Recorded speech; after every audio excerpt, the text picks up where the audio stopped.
सोचिए एक मधुमक्खी जो पहले फूलों से रस लेकर शांति से अपना जीवन जी रही थी, अब वही मधुमक्खी एक मिलिट्री साइबॉर्ग बन चुकी है। न दिखती है न सुनाई देती है, लेकिन अगर उसके पीछे चाइना का रिमोट हो तो वो जिंदा ड्रोन बन जाती है। और ऐसी एक बी अगर आपके घर, आपकी आर्मी पोस्ट या किसी सीक्रेट लैब में घुस जाए तो क्या आप समय पर पहचान पाएंगे? चाइना ने एक ऐसा अल्ट्रा लाइट ब्रेन कंट्रोलर बनाया है जो सिर्फ 74 मिलीग्राम का है और उससे एक जीती जागती बी के दिमाग में फिट करके उसकी फ्लाइट, उसकी डायरेक्शन, उसकी हर मूव को कंट्रोल किया जा रहा है। यह सिर्फ एक एक्सपेरिमेंट नहीं, यह एक नेक्स्ट जनरेशन वॉरफेयर का बेस है। चलिए डिटेल में समझते हैं एक्चुअली में हुआ क्या है। देखिए, बीजिंग इंस्टीट्यूट ऑफ टेक्नोलॉजी के साइंटिस्ट ने दुनिया का सबसे हल्का ब्रेन कंट्रोलर डिजाइन किया है जो बी के दिमाग में 3 अल्ट्राफाइन नीडल से घुसकर डायरेक्ट न्यूरल सिग्नल भेजता है। जैसे ही सिग्नल मिलता है, लेफ्ट जाओ, बी मुड़ जाती है, सीधा जाओ तो सीधा उड़ जाती है। 10 बार में से 9 बार एग्जैक्ट कमांड फॉलो करती है बिना कंफ्यूज हुए। पहले सिंगापुर ने ऐसा कुछ कॉकरोच और बीटल पे ट्राई किया था, लेकिन उनका कंट्रोलर 3 गुना ज्यादा भारी था जिससे इंसेक्ट थक जाते थे। पर बीज ज्यादा स्ट्रॉन्ग होती है, ज्यादा उड़ सकती है और 5 किलोमीटर तक बिना रुके फ्लाई कर सकती है और तो और अपने बॉडी वेट का 80% लोड उठा सकती है।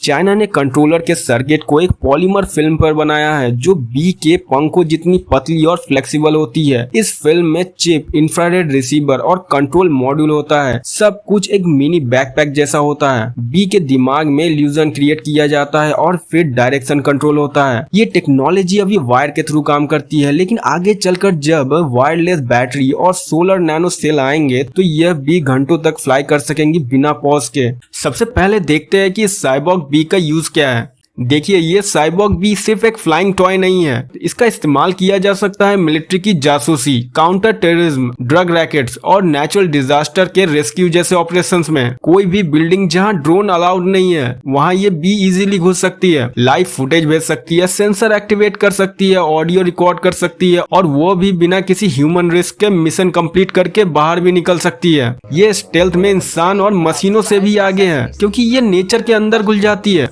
देखिए, इसे डेवलप किया है चाइना ने, तो खतरा इंडिया पे हमेशा ही बना रहेगा। अब सवाल उठता है कि इंडिया के लिए आखिर क्या खतरा है। देखिए, पहला खतरा तो बॉर्डर सिक्योरिटी पे आता है। चाइना और पाकिस्तान के बॉर्डर पे ऑलरेडी स्मगलिंग और स्पाइंग एक्टिविटी होती रहती है। अगर ऐसी बीज इंडिया के कैंपस, रडार सिस्टम या कॉन्फिडेंशियल बिल्डिंग्स के अंदर भेजी जाए तो करंट सिक्योरिटी सिस्टम उसे डिटेक्ट नहीं कर पाएंगे। देखिए, दूसरा प्रॉब्लम है डेटा लीक का। देखिए, ये बीज किसी भी साइंटिस्ट के लैब में घुसकर डिजाइन, प्रोटोटाइप या ऑडियो रिकॉर्ड कर सकती है जिससे डिफेंस सीक्रेट्स, मिसाइल ब्लूप्रिंट्स या कम्युनिकेशन इंटरसेप्ट होने के खतरे बढ़ जाते हैं। तीसरा खतरा है पॉलिटिकल एस्पियोनाज का। सोचिए, high level meetings, PM residence, parliament campus जैसे जगहों पर भी अगर ऐसी एक भी घुस जाए तो नेशनल सिक्योरिटी डायरेक्ट इंपैक्ट में आ सकती है। चौथा खतरा है पब्लिक सर्विलांस का। देखा जाए तो कल को ऐसे बीज का यूजेज ऑपोजिशन लीडर्स, जर्नलिस्ट और एक्टिविस्ट की स्पाइंग के लिए भी हो सकता है। अब सबसे इम्पोर्टेंट सवाल ये है कि इस सिचुएशन में इंडिया को क्या करना चाहिए।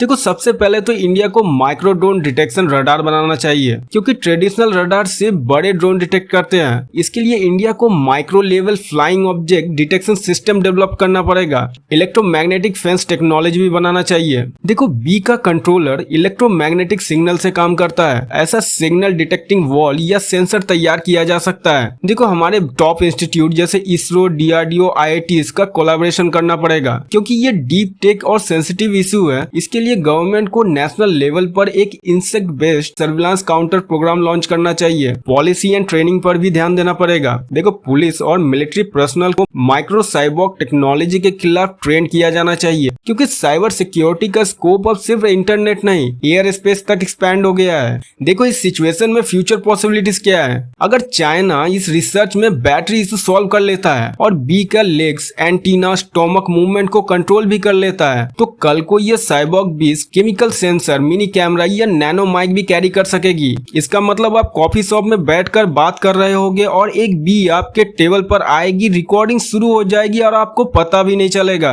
देखो, ये बी पहले सिर्फ मधु का रस लेकर फूलों को जिंदा रखती थी। अब ये बीज फ्यूचर में एक देश के नेटवर्क को तोड़ने का हथियार बन सकती है। ये युद्ध साइलेंट होगा जिसमें गोलियां नहीं चलेंगी, सिर्फ एक मधुमक्खी आएगी और सब कुछ लेकर चली जाएगी। अब सवाल ये है, क्या इंडिया इस इनविंसिबल एनिमी के लिए तैयार है? देखो, टेक्नोलॉजी तब तक सुरक्षा देती है जब तक दुश्मन उसका उपयोग ना करे।